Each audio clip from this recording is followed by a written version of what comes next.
There are many risks involved in the construction field. Especially over the past 2 years, all companies are trying to scale back cost.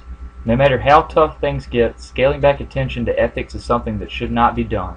In this video, I'm going to discuss 3 types of common unethical construction practices. The 3 main issues are making money on change orders, failure to mention unsatisfactory conditions on the job, and allegiances to subcontractors.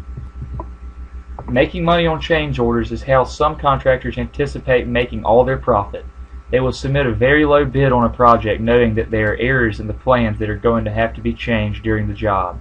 Their initial bid will be low, leaving them with a small profit margin. Then when work begins, they break the news that they have discovered problems with the plans. For instance, a contractor is looking over plans for a building with an elevated slab and notices that all the bathrooms call for floor drains. This would necessitate the need for a full mud bed underneath the tile floor to allow for enough slope for the floor to properly drain. The plans and specs do not call for any of this. The contractor chooses not to mention anything and bid the project according to plans, knowing there will have to be a change order in the future. There are several points of view regarding this issue. From the contractor's point of view, it is an easy way to ensure you have the lowest bid and still be able to turn a profit at the end of the job. An owner will regard this as very unethical, as the contractor is placing a false bid using information they know will not work.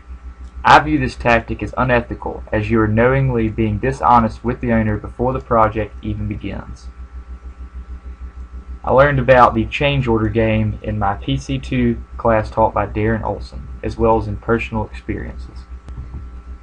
The second ethical issue I will discuss is failure to mention unsatisfactory conditions.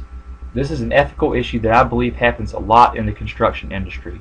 A contractor notices a problem with the job but does not mention it to the proper authorities because he doesn't want a huge delay or to spend more money. For example, a contractor building a restaurant on property where a gas station was located. The underground gas tanks have since been removed, but during deep foundation work the smell of gasoline becomes apparent. There is also a light sheen on puddled water around the site. The contractor chooses to pretend he is unaware of the issue, knowing that if he reports the problem, the EPA as well as ADEM will get involved. This will lead to the job taking much longer, more expenses, and possibly the termination of the job.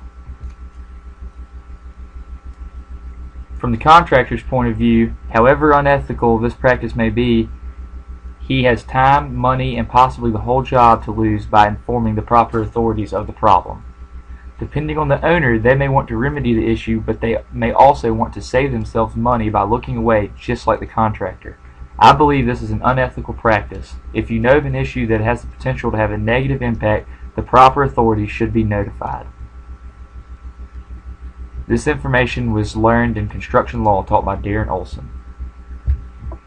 The third and final topic I'm going to talk about is allegiances to subcontractors.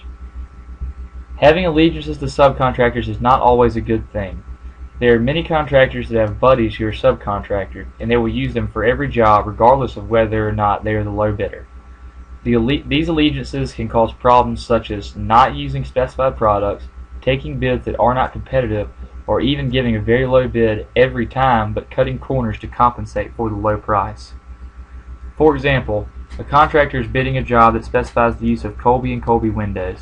The contractor has a good buddy who is a window and storefront subcontractor, but only deals with Marvin brand windows.